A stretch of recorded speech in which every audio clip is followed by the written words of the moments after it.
Okay, welcome to part 2 of our presentation.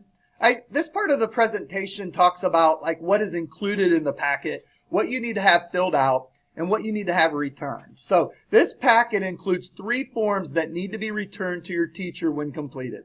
The student health and medical form, the challenge course waiver, and the transportation waiver. Your teacher will let you know when those need to be returned. So I just told you, when is it to be returned? The 29th. Also included are packing lists, special diet information, and student medication instructions. So please refer to these guidelines as you prepare for camp.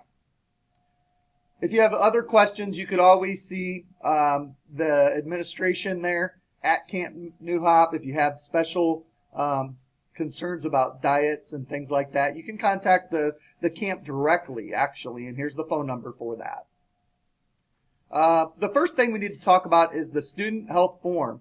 And obviously, this is very, very important. We need to know the history. We need to know allergies, other things that health-related issues that you need to communicate to us. This is where you would write it down. We will be going over this paperwork in a detailed way before we go.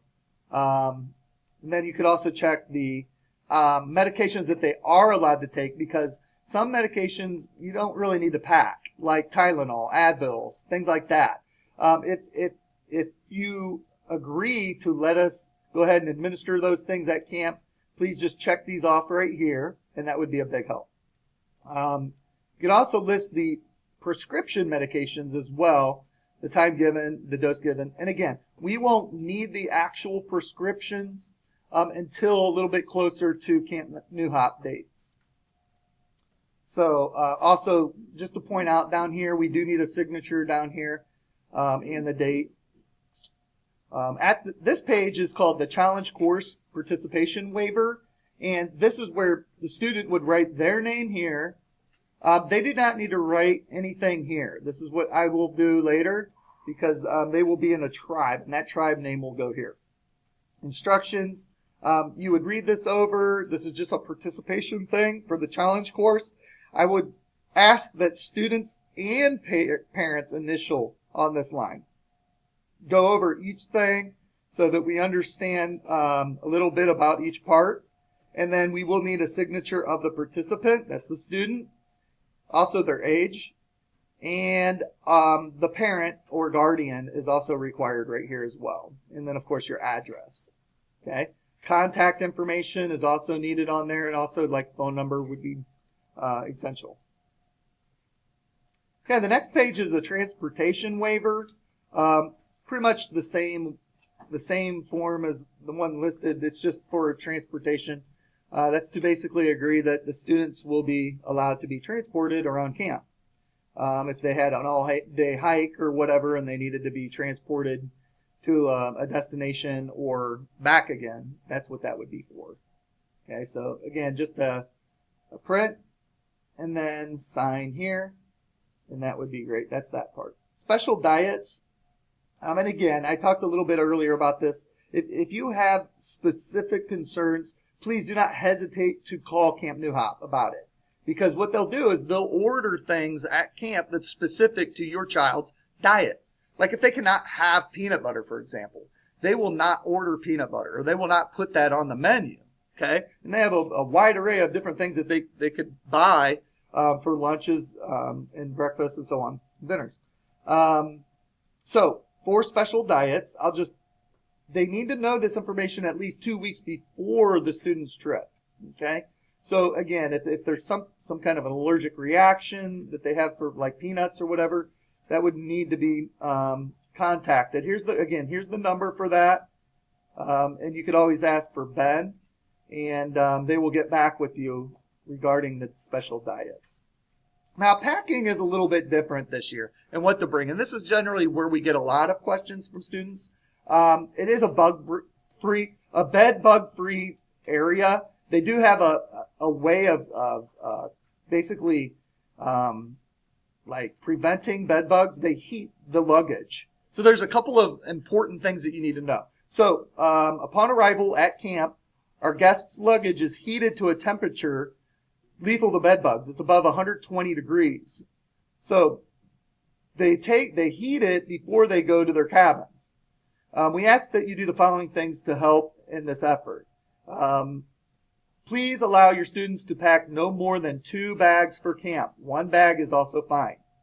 Belongings should be packed loosely in a soft-sided duffel bag or a mesh fabric laundry bag. Do not pack in a suitcase or trash bags. That's something new here. Okay, so I wanted to highlight that. Do not bring suitcases or trash bags. They can be damaged in the heating process.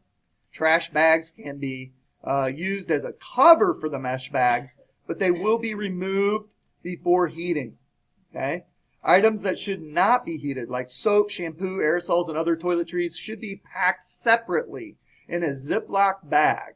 Plastic shopping bags or cinch bags are small backpacks. Everything should be labeled with tape, ribbon, or luggage tags. Please ensure that no liquids, gels, or aerosols are packed with sleeping gear or clothing. Okay? Moving on, they show some examples of what some could look like. Here's a mesh bag here. Here's the clothing bag. And again, you could put it in a trash bag and then take it out when you get to camp so that they could go through that process. Here's an example of a Ziploc bag for like soap and toothbrush and things like that. You could go in there. I do want to point out things that are necessary. You will need enough clean, comfortable clothing. We're going to pay attention to the weather and make sure that we are dressed appropriately. Okay. I would tell you to bring a coat, bring gloves, a hat. It could even snow for all we know. I kind of doubt it, but it would be great to remember a raincoat or a poncho for rainy weather. So you're probably going to want to dress with short sleeve shirt, shorts, but also long sleeves as well, and pants. Comfortable closed-toed shoes. That's important. Okay, especially during that time of year, we don't know what to expect for weather. Clean clothes to sleep in, sleeping bag or pillow, blanket, twin sheets and pillow. You will need a towel, washcloth. You will need a water bottle. 2 extra clean garbage bags for dirty laundry and dirty shoes. Please make sure that they're labeled. Of course, your medication, you're going to make sure that you give that to me prior to going.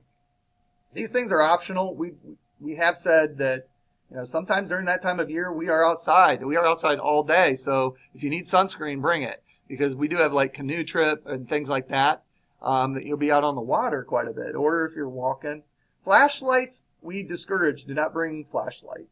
You don't need a flashlight. There's plenty of light at the camp, especially when we travel from the mess hall to the cabin, or the cabin to the restrooms or whatever.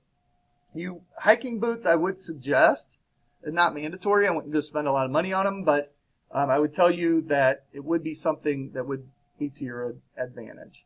What not to bring, of course, you're not going to bring weapons. And some people are like, well, what about like knives if I wanted to, like a pocket knife to whittle a stick? No, that's not going to be something that you should take to camp. Money, you should not take money. Anything that requires electricity, batteries, no phones, curling irons, microwaves, stuff like that, you do not need to take with you.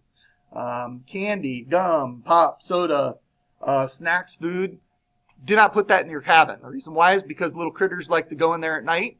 And think about it. Do you really want to wake up to a raccoon nibbling at your toes? No. Extra OTC medication we have stocked in at the camp. Do not bring expensive jewelry. Here's the guidelines for prescription medication. Please read this over carefully and only send the amount that the child will need during camp.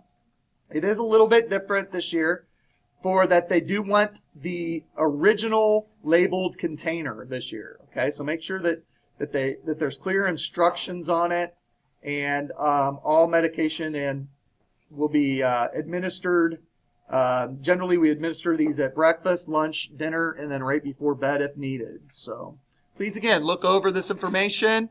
please contact me. My email's on here. If you have more questions, again, I would encourage all parents to go to our parent meeting tonight at 6 o'clock p.m.